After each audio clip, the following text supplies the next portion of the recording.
Well, Jets fans, usually after a loss, it's hard to say there's anything to be excited or happy about. But I'm going to try to be positive, but I'm going to take the things that I am happy about. Mike White is our starting quarterback. And I'm not saying that because I'm a Zach hater. I know everybody thinks that if you support one quarterback, it means you hate the other, that you don't get that over here on this channel. I am one of the biggest supporters of Zach Wilson you'll ever meet. Nobody hopes or wants Zach Wilson to work out and be a star quarterback more than me. You could watch old videos that I've made for the past 2 years, and you'll know that nobody, there's people who love Zach as much as me, but nobody more than me. You can only tie. That's how much I love Zach Wilson. And there's a part of me that wants Zach Wilson to succeed as much as anything I want in my life, because I want to be right about him. And I want the talent that I see in this kid to shine. And I want him to be the quarterback that I believed so deeply and for so long. I wanted to become that quarterback. But the reality is I had to accept that whatever is stopping him from being that quarterback is real. He's not that quarterback yet. He's not the quarterback that I dream of him being or think he could be. He might never be, and that really hurts to say it. But I'm not giving up that he can be. But on to Mike White. Mike White right now is the better quarterback, and it's not even close. Anybody who thinks it's close is only because of their emotion. It's because they're not. I don't know why I was able to do it, but I was able to let go. Not of rooting for Zach, not of loving Zach, but I was able to let go of the belief that he has to be better than Mike White because of where he was drafted. The 5-2 record is nonsense, obviously. It doesn't matter what a quarterback's record is because it's not their record. It's the team's record. Zach Wilson, when they beat Buffalo, had different players around him. He had a running back named Breece Hall. Right? That was his name. He played that game, I think. Yeah. If he didn't, he played in a lot of the other games where maybe he didn't play in that game. He didn't. In fairness to Zach Wilson, he didn't have Breece Hall. I don't think he did. But he had him against Denver, and he had him against, which was big, in Green Bay. So the wins, the record doesn't really, don't get me wrong, I'm happy that they won those games. Before the New England game, I was defending Zach. I was saying he's doing enough for us to win. And we're developing him, so you keep him in there.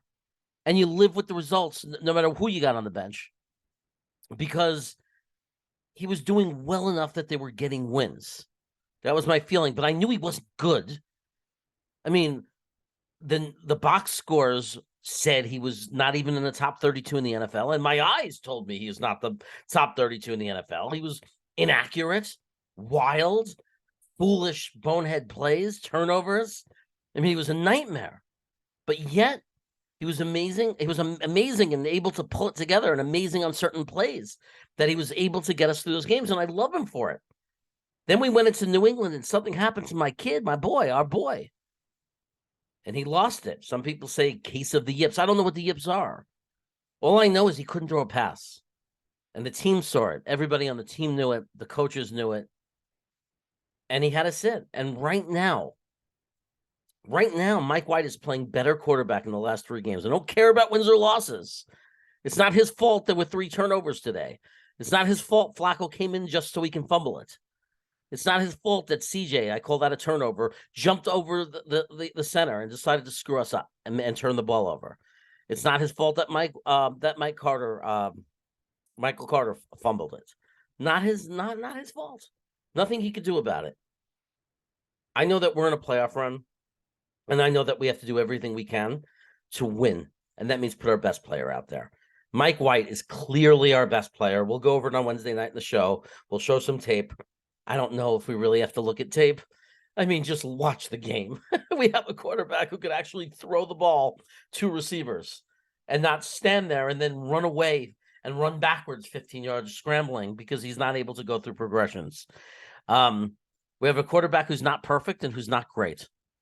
He's just happens to be the best guy we have. And he's good. And he's doing some really good things. And he's only in his 5th game as a starter. He's only started 5 games. So he actually has potential to get better and better. Because more important than age is experience and reps. So For now, we root for Mike White. And then if Zach comes in, that means they believe in him. So there's a reason. And we root for Zach.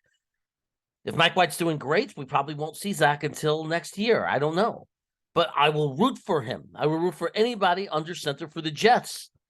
But at the same time, I will support the coaching staff. And I agree that in a playoff run, you play the best player that you have. And Mike White is the best quarterback on our roster. And it's not even close. So Mike White's number one. Please bring back Zach to number two if he's playing well in practice, because Flacco is awful. Please bring Flacco.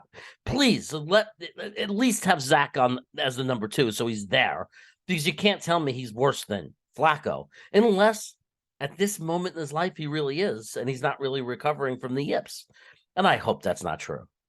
But anyway, at the end of the day, go Jets. We're going to the playoffs. I'm saying it now. We're going to the playoffs.